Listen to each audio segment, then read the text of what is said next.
This day in sports history. It's May 27th, and on this day in 1981, it was an unusual play that had some folks scratching their heads in the stands and on the field for a few minutes. The Kansas City Royals and Seattle Mariners were closing out their three-game series in the Kingdome. The Royals were up 6-1 in the fourth. The Royals' Amos Otis came to the plate against reliever Larry Anderson. Fastball tapped at the plate. It'll trickle down the third baseline. The Mariners are going to let it roll. Lenny Randle gets down on his hands and knees and blows on it like a curler, and it goes foul. Randle puts on quite a show, and here comes Jim Fry out, and he's going to protest with home plate umpire Larry McCoy that Randle cannot get down and influence the direction of the baseball. I have never seen that before in baseball. If this is allowed, Kenny, that will be part of the arsenal, I'm sure, of the third baseman from now on, especially on AstroTurf. They may give him the base, and I think that's exactly what they're going to do. And that's what happened in the game, but it did take some time to get there. After initially ruling it a foul ball, the umpires conferred, and Otis was given a hit and awarded first base. The reason it took a few minutes is that there wasn't anything specifically in the rule book prohibiting what Randle did. Instead, the umpires used another rule that allowed them to make any ruling on anything not covered in the rule book.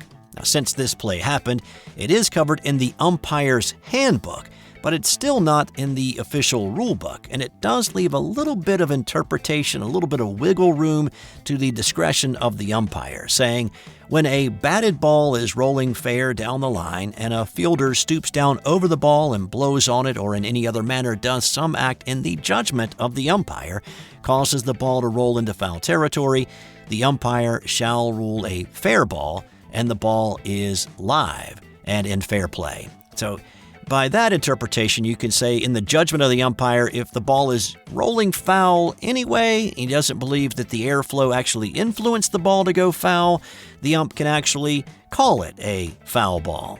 Now, this actually came up a second time in June of 2023 when Toronto Blue Jays pitcher Alek Manoah attempted to blow a ball foul, but he was unsuccessful.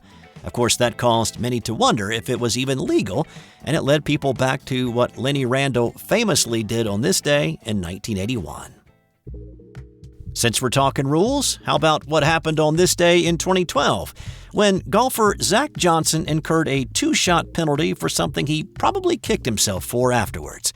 This was the final round of the Crown Plaza Invitational at the Colonial Country Club in Fort Worth, Texas.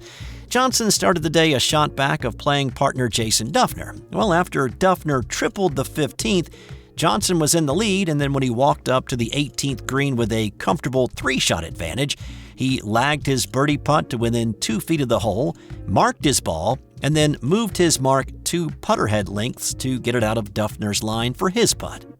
When Johnson came back to roll in his par putt, he forgot to move his mark back 2 putter head lengths to its original spot. He rolled in the putt for what he thought was a par, but when alerted to the fact that he had failed to move his ball back, he was assessed a 2-shot penalty under Rule 20-7 and carded a double bogey 6 instead. He still won the tournament, but instead of by 3 shots, it was by only a single shot.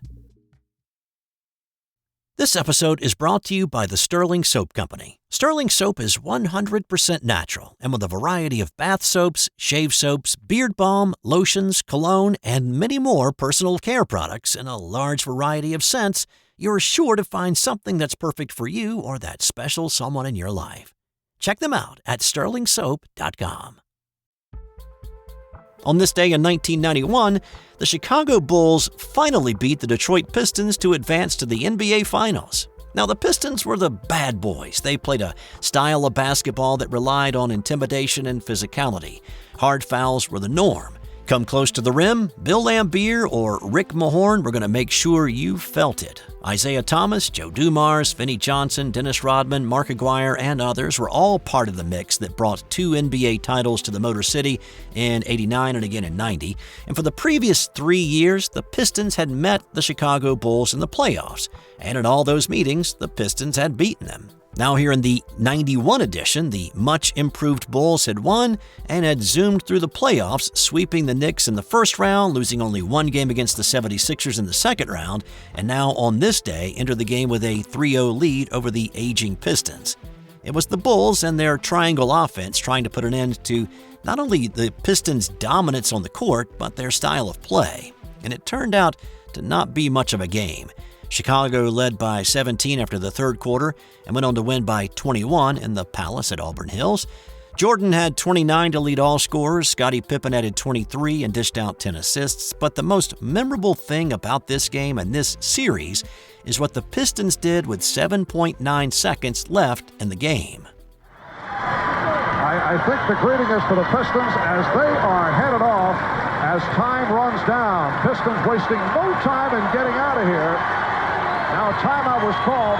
They left the bench, although there's 7 and 9, 10 seconds remaining. The Pistons just left. So they walked off the court. Well, more specifically, they walked past the Chicago Bulls bench, did not shake their hands, look them in the eye, or say anything, just walked off the court to the locker room. And it was just one more thing in the Pistons pastiche. But here's the thing. As John Salley said, and John Salley was one of those guys who actually did not walk back to the locker room. He stayed on the court after the game was over and congratulated the Bulls and shook hands. But John Salley pointed out decades later that the same thing had been done to them back in 1988 by the Boston Celtics. With 3 seconds still remaining in the decisive Game 6, it was apparent that Detroit was going to beat Boston in the Eastern Conference Finals and move on to play the Lakers. Well, any Celtic that was not in the game at that moment walked off the court to the locker room. But here's a difference in the two. The 88 and 91 finales were played in Detroit, yes.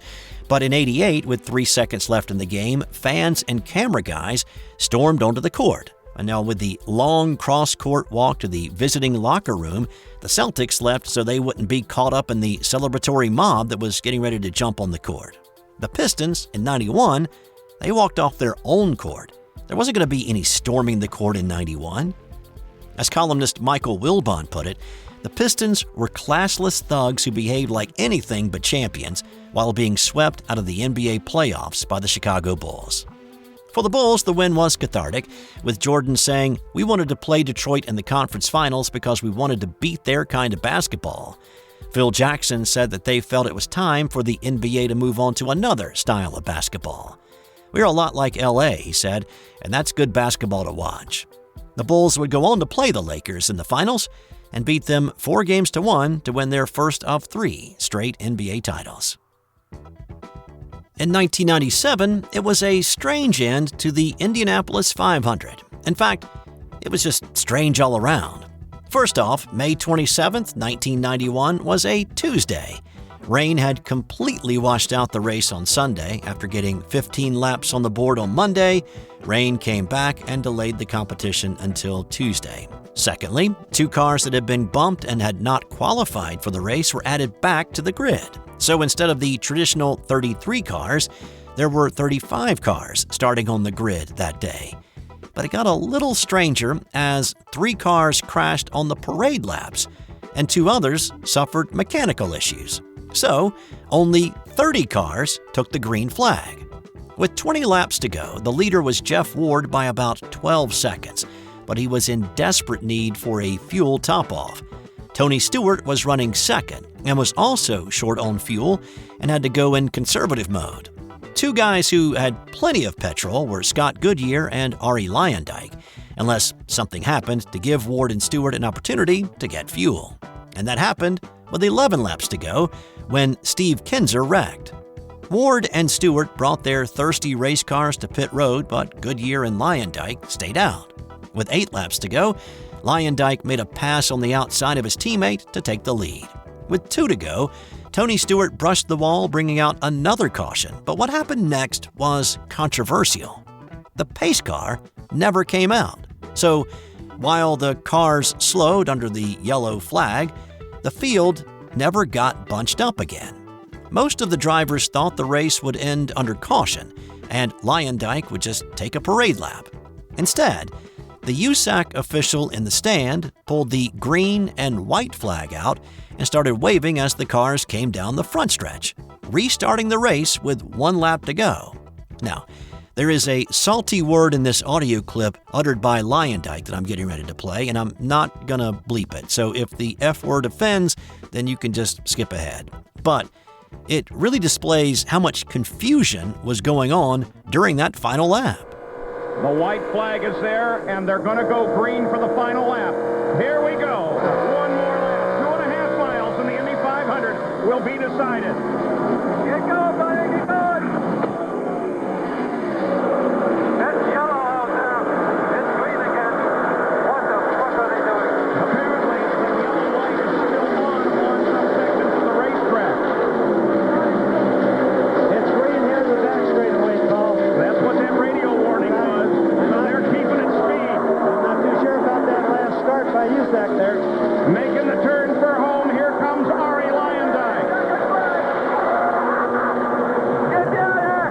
That's it, baby. So going back to that restart, Goodyear, who was sitting in second, was still warming up his tires when the green flag waved, and he was nowhere near the rear wing of Luyendyk. The other thing that you heard Luyendyk allude to was the fact that lights around the track were still yellow, signaling the race was still under caution. There was just a lot of confusion, and Goodyear never mounted any serious threat on the final lap. For Luyendyk, it was his second and final Indianapolis 500 win, and after the race, he talked about all the confusion. Well, good thing I was running in, I don't remember what gear, but I just went down 1 gear and it picked up real nice. And then the light went back yellow, but I just kept going. I said, the hell, if they don't know what they're doing, I better just keep doing what I've been doing, so. And on this day in 1937, pitcher Carl Hubbell beat the Cincinnati Reds 3-2. But it wasn't an ordinary run-of-the-mill 3-2 win. It was Hubbell's 24th straight victory. But he didn't pull this one off as a starter. Instead, he came on in the 8th inning as a reliever with the game tied at 2. He got the Reds to hit 3 ground balls to get out of the inning. Mel Ott provided a little run support in the 9th with a solo shot into the right field bleachers, and Hubbell got 3 more successive outs in the 9th and picked up the win, improving to 8-0 on the season. Coupled with the 16 wins he closed out the 1936 season with, Hubbell had won 24 consecutive.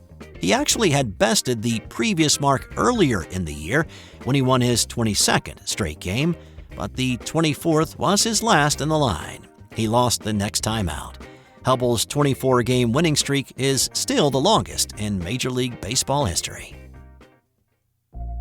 And time now for today's That's Got Nothing to Do with Sports fun fact. Prior to 1940, only about 10% of men proposed to their future spouse with a diamond ring or a ring at all. Let's Get Hitched gifts tended to be more practical, such as something that could be used in the home once the two tied the knot.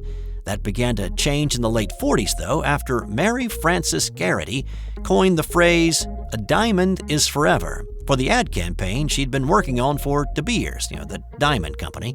By 1979, diamond engagement ring sales had soared to $2.1 billion a year, and that 4-word slogan was named the best slogan of the 20th century by Ad Age. Oh, and Mary Frances Garrity never married, focusing on her successful copywriting career instead.